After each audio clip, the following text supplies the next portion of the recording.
How's it going, everyone? Welcome back to the Osmosis Gaming channel.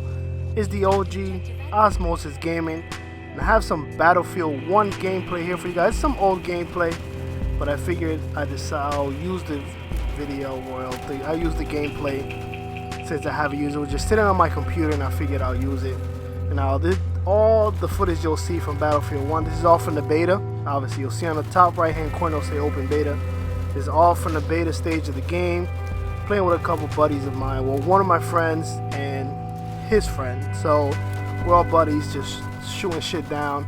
But today I wanted to talk about my thoughts and my review of WWE's Raw exclusive pay-per-view, the first ever Raw exclusive pay-per-view since the brand split back from the summer, Clash of Champions. Now, I have a top 5 matches of the night. This is just my list. You guys might agree with it, you guys might not agree with it, but overall the pay-per-view, it wasn't what I expected. I find myself just chilling on my phone, scrolling through social media a little too much at certain times throughout the pay-per-view, but it is what it is. I feel like it could have been much better. Some of the matches lived up to the hype, some matches didn't live up to the hype, some matches exceeded the hype that they built up for it. So, anyways, with that being said, let's get into the top 5. Now, we're going to start off with number 5, Roman Reigns versus Rusev. Now, this match, it was for the United States Championship, which Rusev had for over 130 days. And the match itself, the entire match, I was rooting, I wanted Roman Reigns to win, but I was also kind of rooting for Rusev. I don't know, it's kind of, I don't know how to explain it. I don't know how I would explain it, at least, where I want to see Roman Reigns succeed, but I also like seeing him fail. I don't know what it is about. I like seeing him come up short. I think it's just WWE.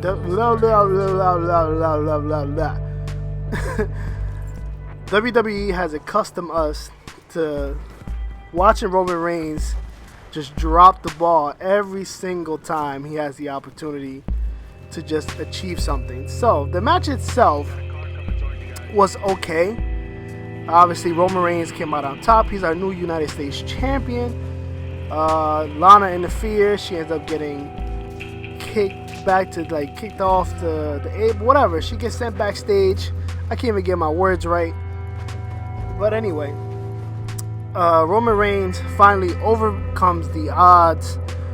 He ends up winning clean on his part and is our new United States champion. And I think it's okay. Like I said, the match didn't really live up to the hype. If WWE would have done it right, where they would have just left Roman Reigns in the mid card and just feud with Rusev, instead of having him in the mid card and bump him up to contend for the Universal Championship, and then bring him back down. And he also, Rusev cost him one of the matches. Triple H cost him the Universal title match. So they were all over the place with Roman Reigns, which kind of sucked. And I just felt they should have just stuck with him and Rusev throughout the whole thing. I guess they needed to fill the other slot, and I guess Roman Reigns was the guy and the only guy, I guess. But anyways, that's number 5. Number 4, and this is only number 4 because of the way the match ended. I was hoping this match was match of the night, other than the main event being the match of the night. Now, number 4 is Charlotte versus Sasha Banks versus Bayley for the Raw Women's title in a triple threat match. Now, this match ended awful. Awful. In the end, they should have had it on my number 5. But actually, when I initially did this top 5, I had it number 2, just because the match itself was great. All the spots were great. The women were just putting in work, and that's what we want to see. That's what I like to see from the women. I don't like to see these little sissy fights and shit like that or whatever. I want to see them put on a show just like the men put on a show. So we have Charlotte, Sasha Banks, Bayley. They're putting in work. They're just like near falls everywhere. The match is awesome. Obviously, you get interference from Dana Brooks. I was literally about to say Dana White. I don't know why I was about to say that. But anyway, you get a few moments where Dana Brooks interferes and she tries to give Charlotte the upper hand. But it's just, and it was great. Like, that was fine. Like, that's expected. Like, that didn't bother me. Interference from Dana. That didn't bother me. But just the way the match ended. Like, the big boot to... I'm pretty sure it was to Sasha Banks first, where she falls through the ropes outside. And then she gets back on the apron, gives the boot, whatever. Either way, a big boot should never end a title match. It should never end a title match. I don't know why WWE booked it that way, but a title match should have never end with a big boot, or just in that fashion. Like, somebody should have submitted. Somebody should have just been somebody should have been hit with a finisher, something. I just that for that reason alone, this match is number 4 on my list. And it's only because of that. Like I said, the women, like, hats off to the women. They put in work, and it was match of the night contender. They could have stolen the show, but WWE booked that ending the wrong way, unfortunately. So moving on to number 3, numero 3. Sami Zayn versus Chris Jericho. Now, I like Sami Zayn. Chris Jericho is okay. He's one of the vets, so he's always going to put on a good show. Sami Zayn is great talent. He's a great wrestler. And he puts on one of the few people who puts on amazing matches every single time he steps foot in that ring. And that's one of the main reasons I like Sami Zayn. Dating back to NXT, and he will have those battles with Cesaro and all that when he was NXT champ. Great matches every single night he was in that ring. He puts on great matches. Same thing with Jericho back in the day, obviously. But this match actually, I was actually very interested in this match. I actually was sitting up on my bed, I'm just like, damn, this match is going back and forth. I like it. And they hit each other with their finishers, their moves, and there's a lot of spots and a lot of near falls every single time these dudes were going at it in the ring. Sorry if I'm kind of getting off track a little bit, but just making sure my list is correct here. But that's number 3. It was a great match. Jericho still showing he can hang with these young guns. Age has not been a factor. He's a little slower, obviously, because he's a little older, but he showed us he can still hang. So I think it was a very good match between him and Sami Zayn. Like I said, they're both great superstars, great talents, and they're always going to put on a show every single time they set foot in that ring. Now, number 2. I don't know if a lot of people will be upset, but either way, this is my number 2. Kevin Owens versus Seth Rollins for the Universal Championship. Number 2. It's number 2 on my list. I will give everyone about 5 seconds to just let that sink in and think about what that number 2. Now, the match itself wasn't bad.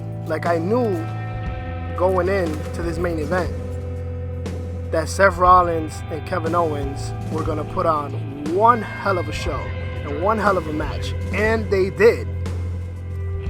Once again, another reason why a match falls one number lower than it should have been, because of the way the end was booked. I was expecting more of Triple H to interfere and cost Seth Rollins the title again, to kind of build up more build up more. I'm not saying it right, it's not coming out right, but build more on that rivalry between Triple H and Seth Rollins. That's what I think should have happened. Interference from Triple H once again to cost Seth Rollins the title and kind of throw wood to the flame and keep igniting that little rivalry they're trying to have. So once the finish, once again, very crappy finish. Like a match of that caliber and that quality with two talents facing off for a title in a main event on a pay-per-view, a Raw exclusive pay-per-view, ladies and gentlemen, shouldn't have ended that way.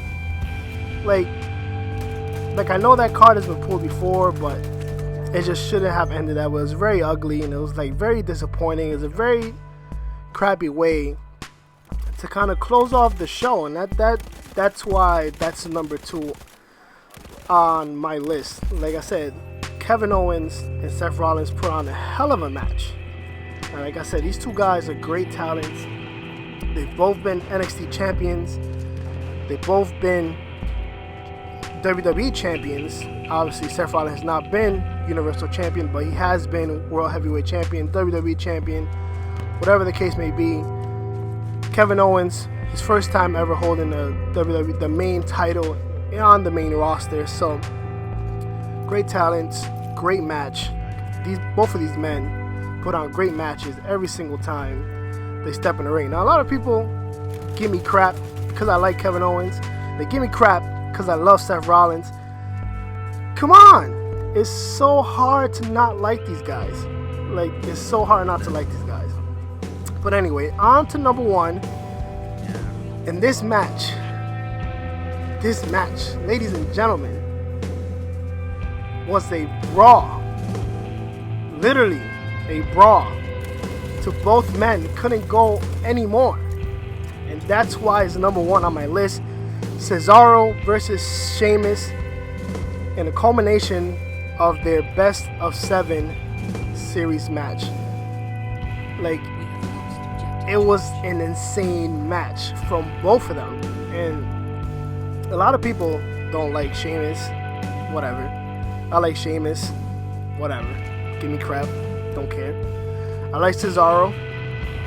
Everybody likes Cesaro.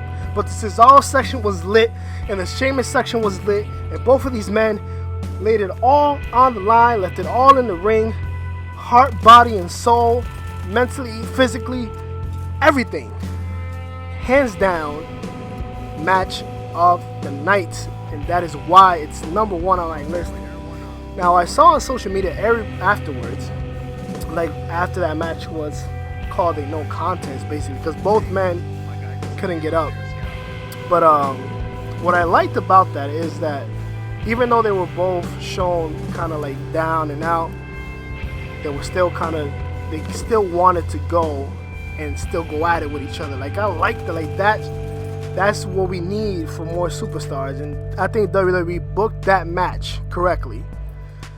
Cause I don't think it would have looked right just one person winning over the other. You know what I'm saying? Does that make sense? Does that make sense? But that's my number 1. But yeah, my number 1. That's my number 1 match. As I'm saying again, it's my number 1 match of the night. And I just think, like I said, that was just hands down the best match of the night. The tag team titles, that match was okay. I wasn't expecting much from that one, but I feel like it was okay. It is what it is. But anyway, that's my thoughts. That's my thoughts on Clash of Champions. I think it could have been a much better pay-per-view. It is what it is. We gotta accept what WWE gives us weekly and every month with every pay-per-view that they put out. But if you guys, matter of fact, let me know in the comments what you guys think. If you guys enjoy, you guys have a different top 5, what were your favorite matches and what wasn't your favorite match? Either way, let me know in the comments below. If you guys enjoyed the video, give it a thumbs up, leave a comment, share with your friends. And if you're new around here, I can never give a proper outro. Come on, man. Anyways, if you're new around here, and you like what you see, and you want to subscribe, all you have to do is subscribe. And you will be an official certified OG, I should say, and a bona fide sub on the Osmosis Gaming channel. I hope you guys like all those wrestling puns. and references. But either way, hope you guys enjoyed the video. Guys, let me know what you guys think in the comment. If you guys want to follow me on Twitter, follow me on Twitter at Osmosis. All the links are in the description. As always, thank you guys so much for watching. I'll see you guys on the next video. Peace out.